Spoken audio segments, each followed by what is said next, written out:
The next session is an interesting session. Among the doctors, we have techies, and the next would be a panel discussion to teach us how to use technology as a tool to bridge the quality gap. I now request Dr. Anurag Khatiyar to moderate this session, and the techies Dr.S.P. Karamath, Dr.S.Ramakrishnan and S.Subramanian to be the panelist of this session. I request the moderator to take over and conduct the proceedings. Thank you organizers, and it's great to see a almost full house on the second day, and that too post-lunch session. And today we are here to discuss how the technology helps in bridging the healthcare gaps, and for that we have some of our panelists. Dr. Subramanian, everyone of you knows him. Dr. Subramanian is a tech savvy also, and he has created 2 EMR apps for medical practice and has been using these tools for maintaining the health records. And other panelist is Dr. Ramakrishnan sir. Ramakrishnan sir has set up an ICU and hospital, which is a totally interconnected one, and he has been using that machine learning and developing all the tools by himself. And Dr. Karamath has been using simple tools and iPad tracks for his patient data, and also regularly post communication on social media, and is also tech savvy. And I am Dr. Anurag. I am from Lucknow, and I have some exposure to technology also. I have been there associated with Lucknow IAP. We used to have our website way back in 2013, in which I was involved. This GDBP logo, I was also involved in designing this logo. So slight bit of technology I am also familiar with. Today we are living in a time where we are seeing progress in science to the extent that whatever we used to think was fiction has becoming a reality, and the same has been happening in healthcare also. We are sitting at the cusp of an era where this technology is not just a added tool, but it has been redefining how the healthcare is being delivered and received by the patient. And the various technological tools which we'll be discussing today, like telemedicine, artificial intelligence, interconnected hospitals, and data analytics,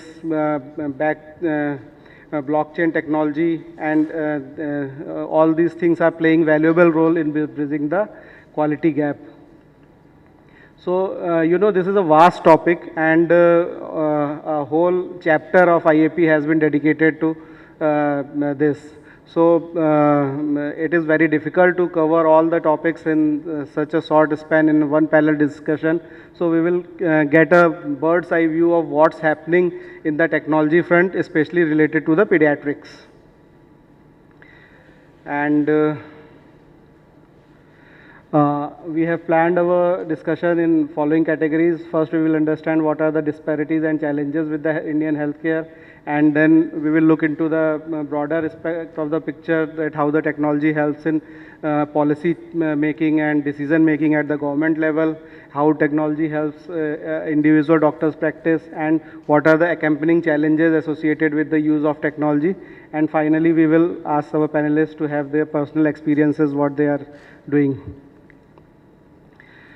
So, coming to Indian healthcare disparities and challenges, as you can see in the picture, the Indian healthcare is full of disparities. On one hand, you can see those sophisticated hospitals full of all the equipments, latest equipments, and on other sides we have these struggling healthcare centers in the rural India, which are overcrowded and lack all the basic facilities. So this is the state of affairs in our country. And to discuss the challenges are many, but to make it simple, we will discuss the 5 ways of the challenges, and we will quickly go through these challenges. First is the lack of awareness.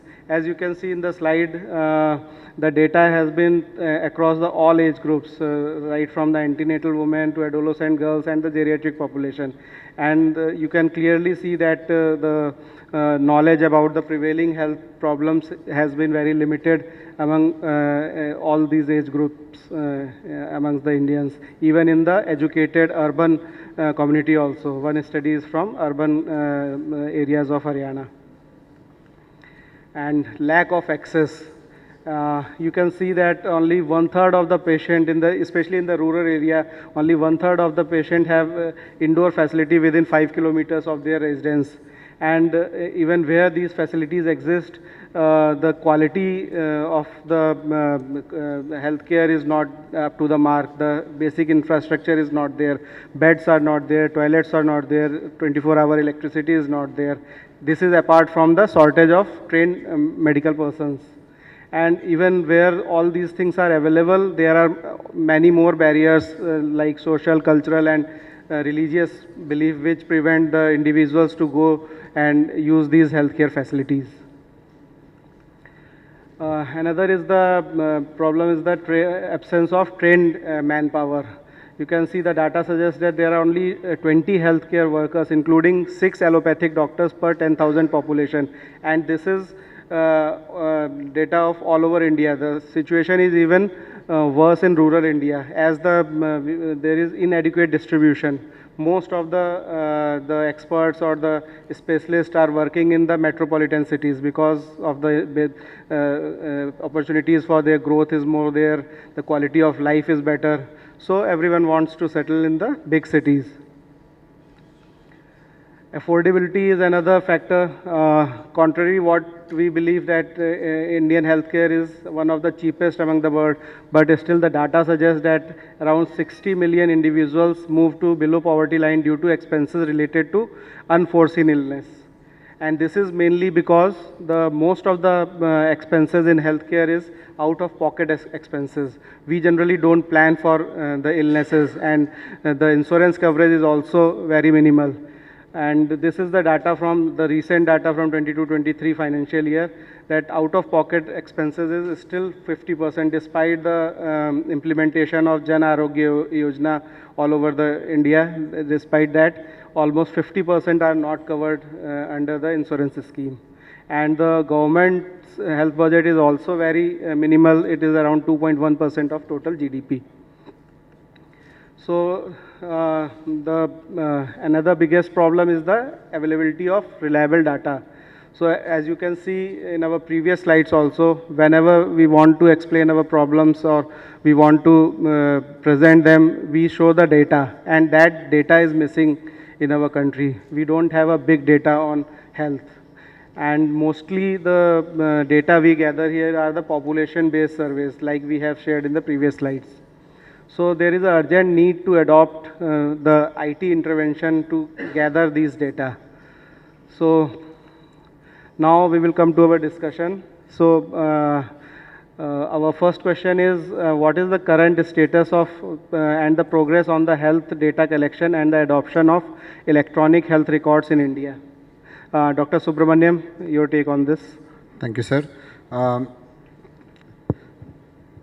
India had been on the forefront as far as IT industry is concerned. For a country which has managed to introduce UPI payment, which has revolutionized the way we pay and we buy things, IT adoption of new IT methods is not something that is new. The only thing is, what heralded the whole thing is the corona. The 2 years of COVID made us, even the healthcare system, which was a big elephant which was refusing to move because of the inertia that it had, has shifted its focus from direct healthcare to also telehealth and other forms of health. So I think we are all looking towards more towards EHRs and electronic health records and electronic data. The government on its path has started the National Digital Health Mission project way back in 2020. It was launched on Independence Day. And in September 2021, they started the ABDM, Ayushman Bharat Digital Mission, where the whole idea is to create a health system, electronic health system that can have interoperability and that can speak to each other. So in that there are three types of registration. One, as an individual we can develop and we can have our own ABA number. With this ABA number we can transfer our own health data from one system to another system which will talk to each other, and we will be able to carry our records. For example, somebody from Bangalore admitted in a Apollo hospital has some records. That person has come here. They can walk into your clinic, and if you are also in that same system, the systems will talk. If they are ABA enabled, then the systems will talk to each other, and you can draw the health record from that system, and you can actually look at the health records from that hospital. So individually carrying the health system will not be there. The second thing is your own, we as healthcare professional providers, we also need to register to it. So that is another registry. And the third registry is of the centers and healthcare providing systems like hospitals, clinics, all of us can register. As of now, it is not mandatory. But the way it looks like in future, it will be made mandatory, and any health record that is there should be on a common platform which can talk to each other. So when you look at abroad, they have what is known as FHIR system, which I think they'll come through in future. But basically, when you have this system, they can talk to each other. So I may have a health software with me today, and Apollo may have another health software, but because they are all FHIR enabled, they can talk to each other and exchange data. This way,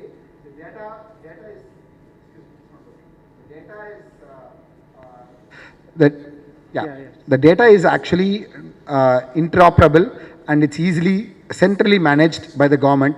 Data privacy is ensured because it comes under the FHIR system. So the whole ecosystem, what happens is the center is a citizen or the person who needs healthcare, and all the stakeholders will be interconnected, interlinked, and this is going to really revolutionize the way we are going to look at healthcare in future. So UPI of healthcare. Can you give me another mic? This is switching off by itself. I think battery is down. So I think we are looking at a future where UPI of healthcare is also coming through, and we all need to be ready to be part of it. So what are the benefits and why it is needed? So ABDM, basically, as I said, interoperability.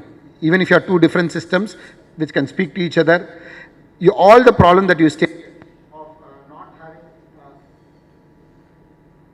not having a good health system, even for rural areas, can be, access to healthcare can be solved. For example, during the COVID, through WhatsApp, my physiotherapist was able to do high-risk infant follow-up using Prestell's method. She was trained for that, general movement measure assessment, and she was able to actually look at give advice to high-risk infants staying in Chengalpet and other areas. So that is there. So it solves a lot of accessibility issues, efficiency of data. Thank you, Dr. Subramanian. So indeed, the data, big data is really needed, and the data-driven decisions are the need of the hour for policy making and to ensure the efficient delivery of healthcare system. So apart from data collection, technology can also help to address other big challenges in the healthcare. So my next question to Dr. Karamath is, how can technology be leveraged to improve the access of basic services in the areas of inadequate access, training of HCPs and patient education? Good afternoon. I would like to thank the organizers for inviting me as a part of this panel. Basically, necessity is the mother of all inventions. We had a similar panel, technology update for pediatricians in our Chennai mini pedicon, that is Marina pedicon. But the next year, the same year, COVID happened, and by the March, we had a gazette notification which legalized telemedicine. We spoke in that panel whether telemedicine was legal, what are the legal issues regarding that. But necessity, immediately by March we had telemedicine becoming legal. By April, my prescription management software had teleconsultation incorporated into it. So I started practicing teleconsultation by April of 2020. So whenever there is a necessity, we will be incorporating all that. And today technology is a necessity. And so previous. So whatever Sir Anurag sir said about access to healthcare, no specialist availability, unequal distribution. No, all specialists are there in cities. Your rural areas lack specialist care. At least to a certain extent, this can be circumvented by telehealth, especially in critical care and emergencies. Even the healthcare providers, even the basic healthcare providers, the paramedical professionals, they can be immediately trained to assess the patient by teleconsultation. Home care, especially the previous speaker Nivedita Mandal madam said about high risk infant follow up. Home care, if the parent is not able to access the healthcare facility, even from home they can be done via teleconsultation, and always asynchronous consultation. In this era of technology, the doctor need not be present at the same time as the patient's free time. The patient is free at 7 o'clock in the morning before going to the field. The doctor is free in 10 o'clock in the morning. With asynchronous consultation, that also can be done. So technology can circumvent all these gaps in delivering the healthcare. Next. As far as even in healthcare providers, for us as training of healthcare personnel, again this can be useful. After COVID, we have all realized the power of online courses, webinars, and almost all of my young postgraduates, they will know what an online discussion forum is doing. Now almost all of them are preparing for their PGs, preparing for their final year exams via these discussion forums. Wonderful groups. Social media is helping them a lot. YouTube, Telegram groups, Reddit forums, you name it, you have it. Now almost all the information is available, and not in especially our field, but in the field of surgery, anatomy, VR and AR tools are revolutionizing. Next. And also for patient education. Okay. It minimizes our time spent on patient education. Technology via simple tools such as text messaging and WhatsApp, from AV8s to social media to wearables to Internet of Things. Now we all know the power, we all knew the power of Arogya Setu. Okay? We had as I said, necessity is the mother of invention. So we never had such a large scale app installed by so much population, so much percentage of population, but during COVID we did that. So now with the advent of technology, we all can use this technology to bridge this gap.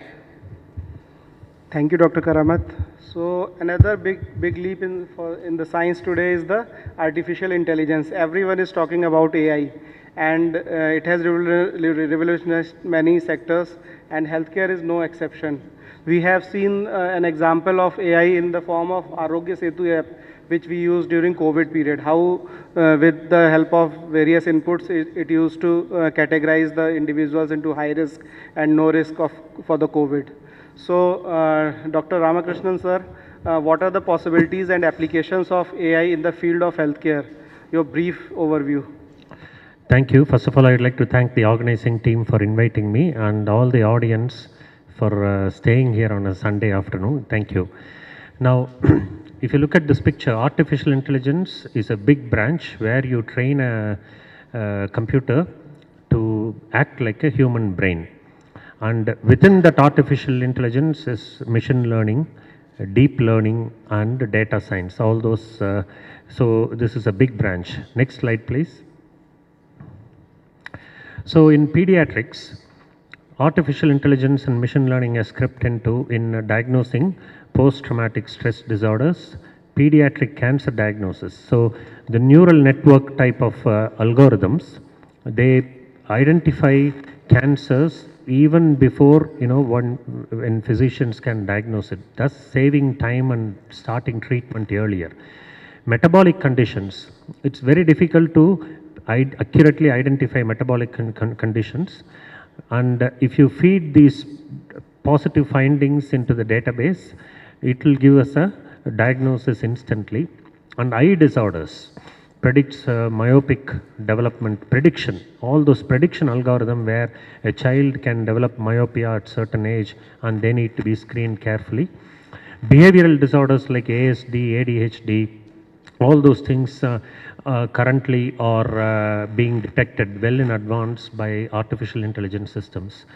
Child abuse, machine learning algorithms predict child abuse with a specific pattern that are available. And in the PICU and NICU environment, with the implementation of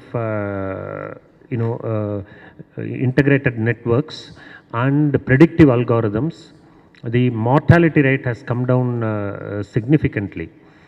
And there are certain things called face to genome, where you take a picture of a dysmorphic baby and feed into the system, and it will tell you the differential diagnosis. Where human eyes is very subjective, each one will say, I think this child has this syndrome, I think this child has this syndrome, whereas the face to genome picks up easily conditions like Prader-Willi syndrome and all those things. Next slide, please. Again, clinical radiographs. You put the clinical radiograph into the system, and it will tell you whether there is a right upper lobe pneumonia, whether there is fluid in the transverse fissure, and all those things. Retinopathy of prematurity, I will come to that in the next slide.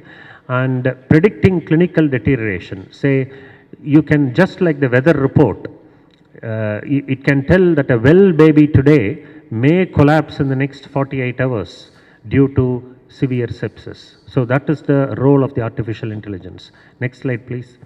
So with this Windrop algorithm, this was published in Indian Journal of Ophthalmology. Just you put 3 features like birth weight, gestational age, and weekly weight measurements. With these 3 input into the algorithm, it exactly predicts when the baby will develop life-threatening, sight-threatening retinopathy of prematurity. And this has been proven. This is the power of the machine learning and artificial intelligence. Next slide, please. Now, early detection of sepsis, we are using this particular score called HERO score. So what happens is every second we obtain the heart rate, and it goes to the server, and the heart rate variability is identified by the system. And in babies who are well, there is very good variability in the heart rate, whereas babies who are about to get sick, the variability reduces, and we generate a score called as the HERO score. And this score, a score of 5 suggests that the probability of this baby getting sepsis in the next 48 hours is very high. Next slide, please.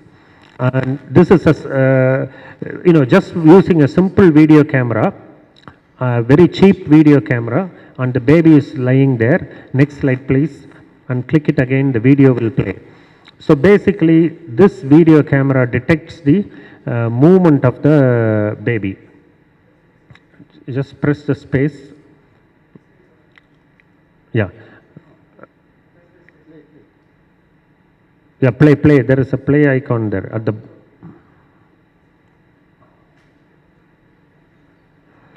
So,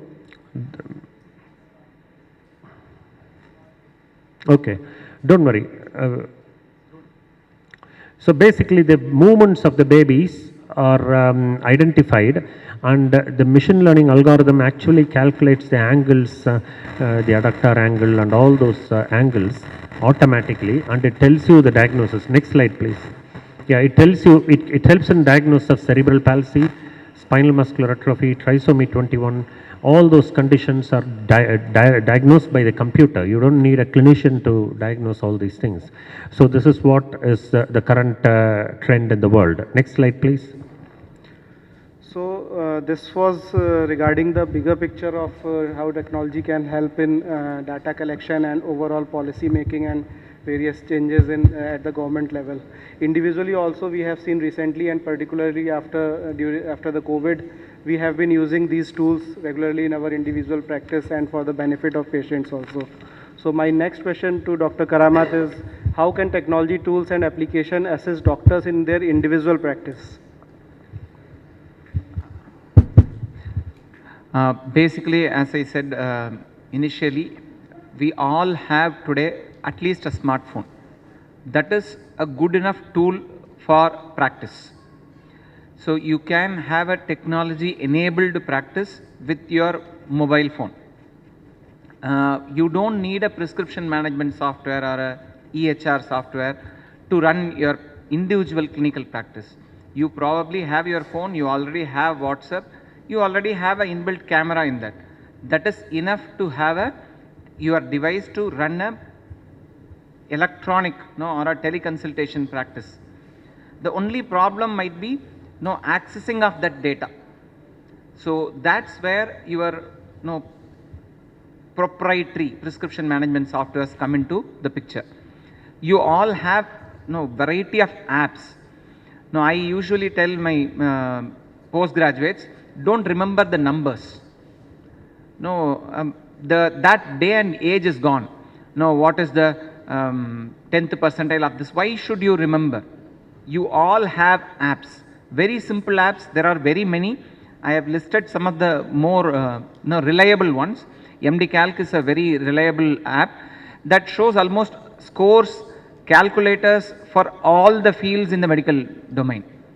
Now you have Hippocrates, Medscape, Skyscape. You have up to date. You have paid versions also. Medscape and Skyscape are totally free. MD Calc is free. Your IAP growth chart, DIAP, IAP drug formulary is not free. IAP immunization, all these apps are free. And with these, you can develop either your own prescription management software or you can have proprietary ones. With the help of these softwares, what you can do is you already have the electronic medical records. You can schedule your appointments. You can do teleconsultation. You can do billing. You can do inventory management. You can have report generation. And ultimately also you can contribute to research. What we lack in India, as Anurag sir said, is big data. We don't have data. Once everything is digitized, you have data. 5 years, how many number of pharyngeal tonsillitis cases have I seen in my individual practice? I can give you in 2 seconds. So that research orientation can also come by digitizing your practice with very, very simple tools which all of us can practice. The only con is once you are, this is like entering into an iPhone ecosystem, once you are addicted to it, there is no going back. Thank you, Dr. Karamath. And Dr. Subramanian, you being a developmental pediatrician and tech savvy also, are there any apps that can be of help for children with special needs? Yes. There are a lot of apps for children with special needs. There are a lot of speech therapy apps, physical therapy apps, occupational therapy apps, where they provide these things online. The activities are given online, and the parent is supposed to do it, and then they enter the data there. So behavioral therapy apps are there. Robotic rehabilitations have definitely come in. We know robotics are used in recovery of post-trauma and post-neurological disability. There are 3D motion analysis, like even this Ramchandra is one of the best gait analysis center in the city, and many of the Indian cricketers are also they're analyzed here. It's very useful for sports and also useful for disability. A child with cerebral palsy, the child's gait can be analyzed, and based on the gait analysis, we can give them appropriate corrective therapies and also orthopedic corrections to it. So all these things are very important. But what is definitely going to revolutionize is the VR and AR apps, the virtual reality and augmented reality. To tell the difference between virtual reality and augmented reality, if any of you have seen Matrix movie, somebody puts that something is connected and then you're taken to a different world where you're a totally different person. That is virtual reality. It's not there, but you are made to feel. But if you see Iron Man, there is this thing that is put up, and there is an existing reality that he's seeing. On top of it, there are calculations that are coming in, and he's able to see various calculations. That is augmented. It augments the existing reality. For example, I have a augmented reality camera here. I'll be able to see exactly what each one of you are doing. Are you awake or are you sleeping, and how many of you are watching what in mobile, and if I'm specifically looking at it. That augments my existing reality. So these apps are very useful, especially for improving cognitive abilities, autism, and also for mobility training of children, because when you are trying to gamify your therapy, these things become very important. That's wonderful. Thank you, Dr. Subramanian. And recently we have seen the concept of smart hospitals, the hospitals which have cutting edge technologies and give the patient centric care. they are coming up. And Dr. Ramakrishnan sir, you have been associated with one such hospital. So what are your views on the concept of these connected health ecosystems and smart hospitals? Thank you. Next slide, please. So we have developed this connected hospital. So basically all these devices, ventilators, monitors, the radiology system, the blood gas analyzers, everything lab is is connected, and there is a black box by the side of the computer that's called as the Internet of Medical Things. So that captures all the devices. Next slide, please. And you can see this is the normal ventilator, and underneath that black box is fitted. So from the ventilator, we automatically get the data to our software. Next slide, please. Next. Yeah. So this is the size of the palm, and it's very cheap. And next slide, please. All you need is a barcode scanner and this device. And this is our next slide, please. Yeah. This is our intensive care where, in the pendant, that black box is fitted automatically. On this, all these devices directly, in a smart way, deliver the data. The nurse, they don't need to write anything. All the heart rate, BP, all the parameters that are monitored comes to our system every second. Next slide, please. And this is how our notes looks like. It's all digital notes. And next slide, please. So we can basically, even from a remote place, we can monitor whatever is happening, sitting there, and you can make lots of diagnosis and things easily. So this is the interconnected system where every ambulance, your hospitals, primary health care, everything is interconnected, and that will make the health care move forward. That seems very impressive, but how does it help in patient care apart from monitoring purpose? The next, this is still going on. Okay. So with this, we capture big data. Please press, yeah. So every parameter, say imagine heart rate, we get every second one heart rate, right? And 24 hours, you get 86,400 data points. Next slide, please. So with this, we can develop machine learning algorithms. Next slide, please. So I told you before, this is the HERO algorithm which predicts the sepsis. Next slide, please. We are currently involved with a project where heart rate, respiratory rate, saturation, BP and temperature, with these 5 parameters, we are doing a Fourier transformation and trying to develop predictive algorithms for predicting neonatal sepsis. Next slide, please. So we are here discussing the technology as a potential tool for the challenges associated with healthcare, but with the use of technology also comes the challenges associated with use of technology. And we all know that technology should be used with our own clinical acumen also. And there are various challenges related to errors, data privacy, cyber security, interoperability, and other ethical and legal concerns. So my first question to Dr. Subramanian, are there any guidelines or laws pertaining to the use of telemedicine in India? See, basically when before, as Sir had mentioned, before COVID, telemedicine was not even legal. And if there had been a complication, then we are very likely to be sued and taken to court, and things would have been going much against us. Post the COVID, during the COVID, the power of telemedicine had brought in, people are in fact so convenient, so they are not ready to go back on that. So now the government has released guidelines for telemedicine. The Health and Family Welfare Department has given, and they have given guidelines on various aspects of it. There are guidelines, but there are a lot of still undefined, ill-defined areas like, ethics. What can be done online and what cannot be done online. This needs to be really well defined and specialty dependent. For example, an oncologist writing a chemotherapy, can it be done online? Or and the same way, when you look at a neurologist writing a repeat prescription for an anti-epileptic, the patient is in some very far off place. Yeah. Is it ethical, not ethical?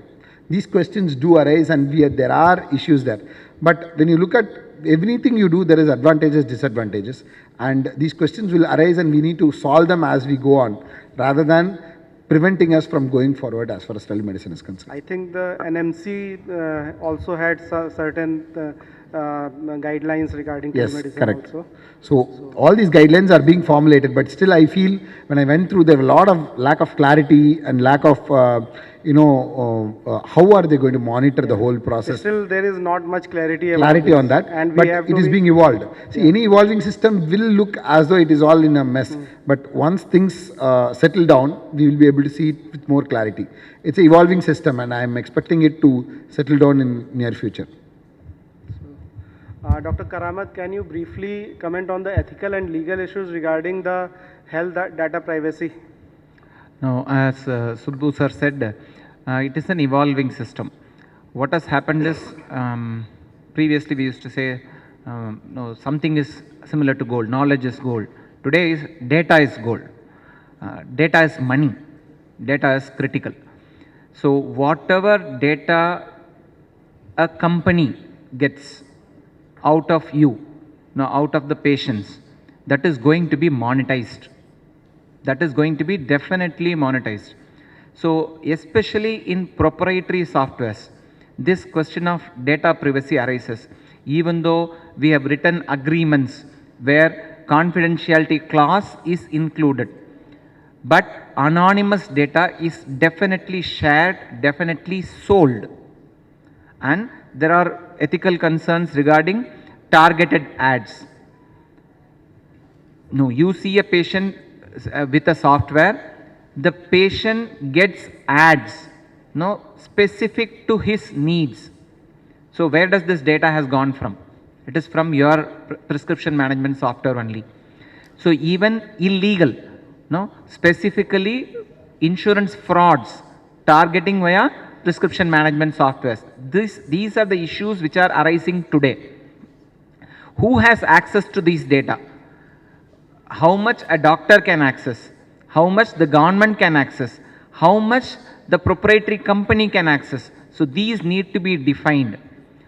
I mean, as late as last month, in 11th of August, I think President gave assent to this Digital Personal Data Protection Act of 2023, which almost empowers the patients. They have the right to their data. They can say, remove all my data from your system. Okay, we are data fiduciaries, so they can request for removal of entire data. Do I have the power with my software? So these are the questions arising today. As Subbu sir said, it is an evolving topic. There are very many gray areas. No, even though there are guidelines evolving, there are still a lot of gray areas. We need to be very aware about these ethical and legal issues. Thank you, Dr. Karamath. And another issue with the data is the interoperability. So when you collect a data on a particular system, it should be available across all the systems available. Then only we can use that data to the maximum. So Dr. Ramakrishnan, what is this interoperability and what are the HL7 standards? So to run EHR is electronic health records. You should have these standards. Say, for example, the first one on the left is called SNOMED CT. Say, for example, one software can call blood sugar as blood sugar. The other software can call it as glucose. The other software can call it as BM, which means BG, blood glucose. So if each software collects data in a different way, the interoperability doesn't work, because the one software may not be able to identify what BG is, another software may not be able to identify what blood sugar is. So there is this there is this nomenclature which for example, if it's blood glucose, they give a number, and that number has to be coded to the computer. So if you put that particular number, all the software, it'll identify that it means blood sugar. Similarly, jaundice. So in Western countries, it's millimoles per liter, whereas in India, it's milligrams per deciliter. So it has to be standardized. So that is what all this Law Inc is for laboratories. So it standardizes all the parameters so that the computer systems can talk to one another efficiently. Similarly, DICOM, that is for radiology images. Basically, it's a digital image standards. And for diagnosis, medical diagnosis, you have the ICD-10 diagnostics criteria. And for drugs, there is National Drug Code. So we have to follow these guidelines in developing the software so that interoperability becomes easier. Next slide, please. Yeah, that's what I mentioned. Next slide.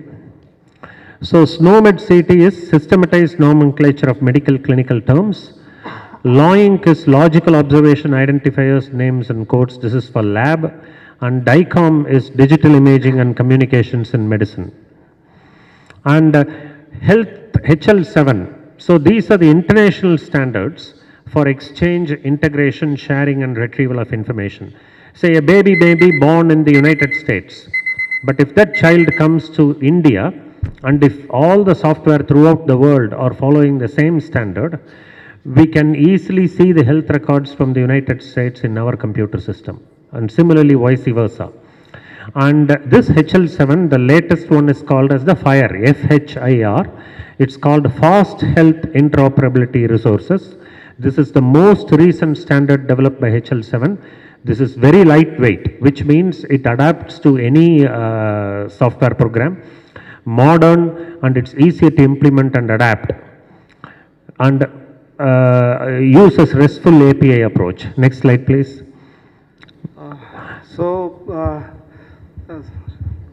You all have been using technology for last so many years.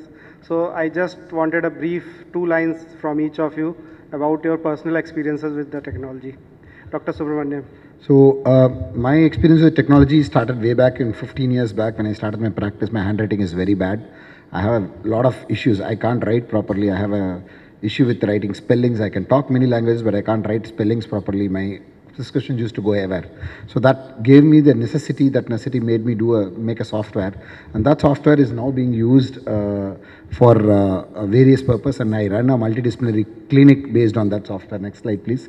It's called the HECA management system. I did it along with my schoolmate, and this system is installed in 2 or 3 other hospitals, and we are being able to do a lot of work on this, and we automated appointments and with SMS and a lot of activities through that. It is both electronic medical records, front office management and account system, and this is given me a lot of experience. I've worked with it. We have got multiple versions of this. Next slide. From there, since I went into the rehabilitation field, I realized an urgent need for a rehabilitation software, and within UK-based company, I have been developing this Ayush Healthcare, Nishta Ayush Healthcare Information System. It's in the anvil and it is going to be launched in few months, and we hope to breach the, we hope to be fire appropriate, and we are also trying to make it Ayushman ABDM appropriate compatible. So this is where we are. Dr. Karamath. Oh, I'm like a consumerist, no? I consume these things. So I'm fascinated with technology as a tech geek. So to you see, whenever an opportunity was provided, so I started using this in my practice, in personal practice. That has added or helped my practice to grow. So just having their records, which was 4 years or 5 years ago, which was written, is a big boon. In fact, we can even weed out the so-called problematic patients. They will come and say blah blah blah about you only gave this medicine. You have the record, you can speak for it. Records are a boon to us in private practice, and obviously being a pediatrician, using vaccination reminders, these simple tools, growth charts built into an app. So very easily you can pick up growth faltering, wherever obesity, during COVID, even still today we are picking up so many overweight and obese kids. We are able to show the parents that your growth chart looks like this. We can't do this No, probably we can with the help of much more manpower. With a single person, you can use technology, we can use for our own betterment of our practice. Dr. Ramakrishnan, sir. Yeah, similar to Subramanian sir, we have developed this software over the past 14 years. This is our intensive care record, which automatically we get the data, no filling up by the nurses. Next slide, please. So this is our electronic prescription system in the intensive care, which again, it's a two-way communication. You send the prescription from here, it goes to the infusion pump, and then the nurse loads the syringe and starts it, and then the data comes to us. Next slide, please. And this is our developmental assessment. All the Hammersmith Infant Neurological Examination, Bailey, everything is incorporated. Next slide, please. So this is, all we do is you touch the screen and it will score and give you a report. We don't need to type the report. Next slide, please. This is our electronic growth chart. Right from the day the baby was born till now, everything is automatically plotted. Next slide, please. So the take home is, I feel change is essential. We have to embrace change with open hands and mind. Necessity is the mother of invention. And I strongly believe connected pediatric care, machine learning and artificial intelligence is the way forward. And we are in the process of developing machine learning algorithms with all the big data now. Thank you. Thank you, Dr. Ramakrishnan. One thing I want to tell you that Dr. Ramakrishnan, sir, as he has said that necessity is the mother of invention, he has learned the coding and he is developing all this system by himself. So that's wonderful. So today we have discussed about the impact of technology on the healthcare, particularly related to the pediatric system. We have left out on many topics like biogenetics, diagnostics, robotics and nanotechnology also, because it's not possible to cover all these things in one simple chapter. So I think we have discussed it. And if there are any questions, our panelists are here, so they can ask them. So, thank you, Dr. Okay.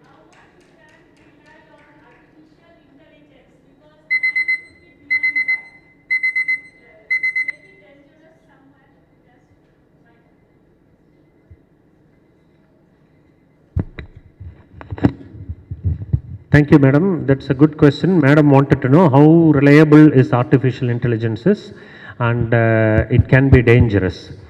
So, whenever we develop machine learning algorithms or artificial intelligence algorithms,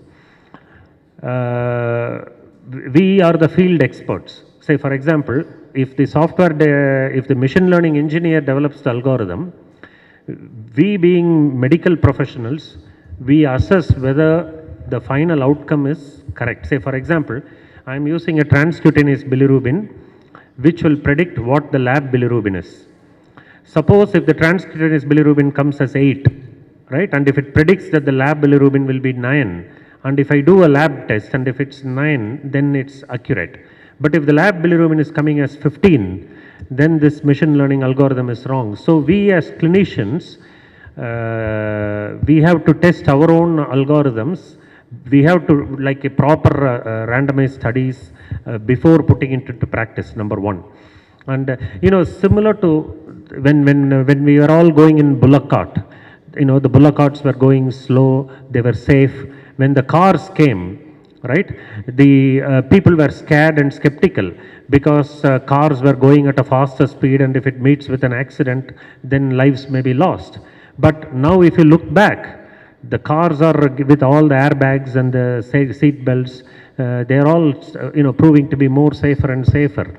So similarly, artificial intelligence, the more we use and the more we learn about that, definitely the safety things will also improve, and that will certainly help. Thank you, madam, for the question. Just on a similar line, I have a question actually, because the reason is, digitization is fine, but artificial intelligence, you need to be extremely careful. For example, if I write AF, which I mean anterior fontanelle, next day the artificial intelligence, some of the machines characterize atrial fibrillation, which has got nothing to do with the pediatric practice. I'm just telling you, what I'm trying to say is, when you have artificial intelligence, this particular whole sort of things has to be run through a medical person, rather than a non-medical person, that's very important. Agreed, sir. We take your point, sir. Done, sir. Yes, we accept sir's point. I think it's getting late, so I think we will close the meeting discussion. Thank you. I thank the moderator and the panelists for that enlightening session on